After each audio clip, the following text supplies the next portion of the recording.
నమస్కారం. వైఎస్ఆర్ ప్రజా న్యూస్కు స్వాగతం. తెలంగాణ అసెంబ్లీ ఎన్నికల సమయంలో మైనారిటీలకు కాంగ్రెస్ ఇచ్చిన డిక్లరేషన్ హామీలు గాలికి ఎగిరిపోయాయని తెలంగాణ స్టేట్ మైనారిటీ హక్కుల పోరాట సమితి రాష్ట్ర అధ్యక్షుడు అబ్దుల్ వాహాబ్ తీవ్ర స్థాయిలో మండిపడ్డారు. కాంగ్రెస్ అగ్రనేత రాహుల్ గాంధీ తెలంగాణ పర్యటన నేపథ్యంలో ఆయన పలు కీలక ప్రశ్నలు సంధించారు. రాష్ట్రంలో మైనారిటీల ఆస్తులు, పవిత్ర కట్టడాలపై దాడులు జరుగుతున్నా రేవంత్ రెడ్డి ప్రభుత్వం మౌనంగా ఉండటం దారుణమని ఆయన ధ్వజమెత్తారు. సదాశివపేటలో రంజాన్ ప్రారంభ సమయంలో మసీదు కూల్చివేత, వేములవాడలో 800 ఏళ్ల నాటి దర్గా తొలగింపు యత్నం, జలాల్పూర్లో మసీదుపై దాడి, అలాగే ముఖ్యమంత్రి నియోజకవర్గం కొడంగల్లో ఖాబ్రూస్థాన్ గోడల కూల్చివేత ఘటనలను వాహాబ్ ఈ సందర్భంగా గుర్తుచేశారు.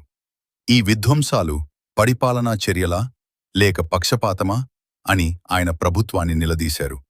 ఇక కాంగ్రెస్ ఎన్నికలకు ముందు గొప్పగా ప్రకటించిన ఏ ఒక్క హామీ క్షేత్రస్థాయిలో అమలు కావడం లేదని వాహాబ్ విమర్శించారు.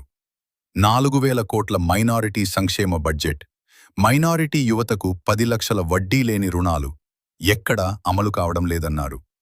పీహెచ్డీ విద్యార్థులకు ఇస్తామన్న 5 లక్షల పథకం ఊసేలేదని, వేల సంఖ్యలో దరఖాస్తులు ఉన్నా ఫీజు రీయింబర్స్మెంట్ విడుదల చేయకపోవడంతో విద్యార్థులు తీవ్ర